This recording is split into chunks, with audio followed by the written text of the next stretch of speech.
Hello and welcome back to the channel. So today I'm going to dive into the 12 Rules for Life by Jordan Peterson. By the way, I think he's a great guy. He's done tremendous work on human psychology. I am really inspired by his deep work and he's a clinical psychologist. He has a beautiful book.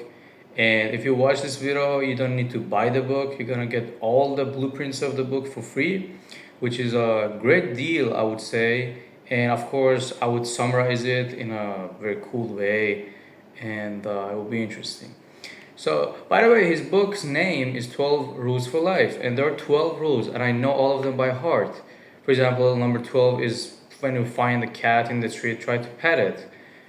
But you might be like, why? So he's trying to mention about going through life and treating yourself like someone that you would be responsible for caring.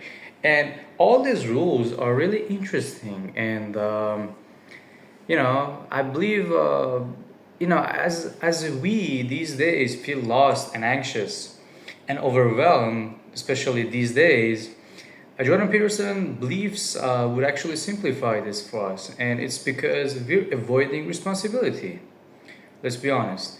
In the book 12 Rules for Life, he offers a roadmap, not to happiness, but to the meaning of life. Because what we know for a fact is that a life with a meaning but difficulty will last, and we can accept the suffering. But a life without a meaning but full of joy will lead to suicidal kind of situation. You can see day and day in the news a lot of people, all the celebrities, they have all the money, all the fame, everything at the fingertips that they want, but they suicide. They commit suicide and they kill themselves. Why? Because the life becomes meaningless. That's the problem. And I believe I look much more handsome with the sunglasses. Let me know down in the comments what you guys think. But I believe sometimes you have to, be fun because life is sometimes too serious. But anyway, what this book is about? It's like the psychology, the mythology, the religion, personal stories, and it's also a blueprint of my personal life. The goal is very simple but demanding. It's by confronting the chaos and taking responsibility and building the meaningful life, we can actually reach the order. And this is not a feeling good book. This is like a wake up call, I would say. For example, he says that the rule number one goes like this: that he says, stand up, like with your back and shoulder straight, and be like rigid. So what this means is that your posture affects your mind. It definitely does. And confidence changes how the world would see you and treat you. The clothes will make the man, that's for sure. If you think of a lawyer or a person of authority, you would imagine them in a suit, in a very nice clothes, and people jump into conclusions. So if you are handsome, if you would be dressed well, if you have a nice posture, it's a good idea that you can demand the presence and you can be nice. So you should be starting by acting like someone who deserves the respect, including from yourself. So first you would be respecting yourself, and then the other people would mirror you. Have you ever been in a place that you jump and the people around you all of a sudden jump, or someone would do a hiccup or sneeze or yawn and the other person would do the same? It's because we would do the mirroring sometimes. Like the body language, you sit like this, they would do a certain thing. So if you respect yourself, if you respect them, probably it's gonna be mutual and it's gonna be the mirroring effect. There are also exceptions, and yeah. So the other rule that he mentions is also very interesting. He says, this is, by the way, a very interesting one. He says, treat yourself like someone you are responsible for caring, for helping, and it's a very beautiful thing. You care for the others better than yourself. But Peterson says that you're worth the care too. You should care about yourself in the priority. Take responsibility for your own well-being, and try to understand that, in your life, you're a priority. You shouldn't love anyone more than yourself. You should love yourself, respect yourself. After that one, okay, if someone wants help, you can go and help them. but you should imagine yourself as someone who would be help, like a friend in help. You would imagine yourself and you would just try to be responsible first for yourself. That's a great thing. The third rule that he mentioned is that you should make friends with the people who want the best for you. Because sometimes people around you might be fake friends. They surround you, they want something from you, they ghost you, shadow you, but those are not really the real friends. And you should try to make friends with the people who really want the best for you, not from you. And that's a very interesting thing. Real friends support the growth, not the self sabotage, not the self destruction. You should choose the people who push you forward and elevate you in the life. It also goes with the partner, also goes with your love life, also goes with the environment that is around you that would shape you. So this is easier to said than done, and it's very obvious, but we all have toxic people around ourselves.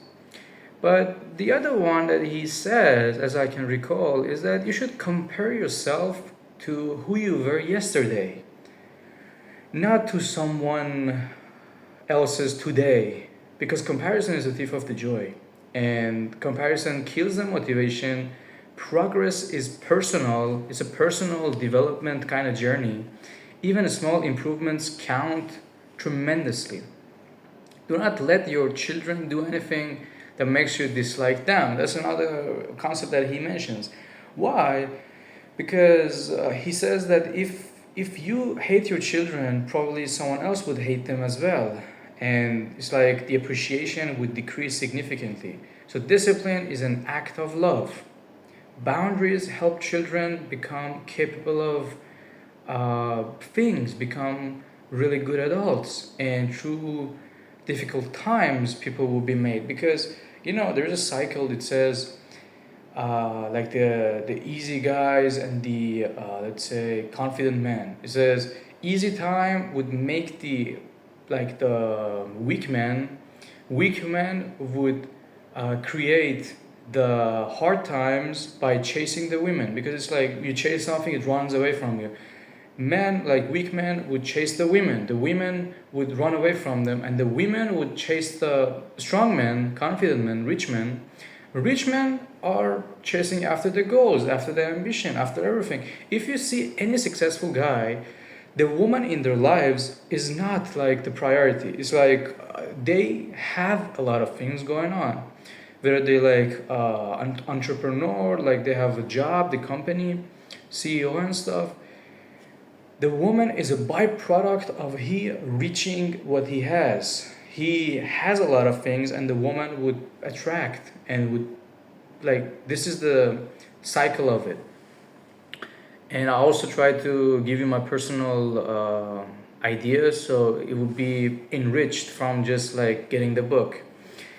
And sometimes it's like that. When you get a book, you won't be able to finish it, and that's really reasonable because they make the product, the book, and it has to have certain amount of pages. But a lot of those pages are nonsense. Like you read and say, what is it? You get bored. Say, screw this. It's not worth it.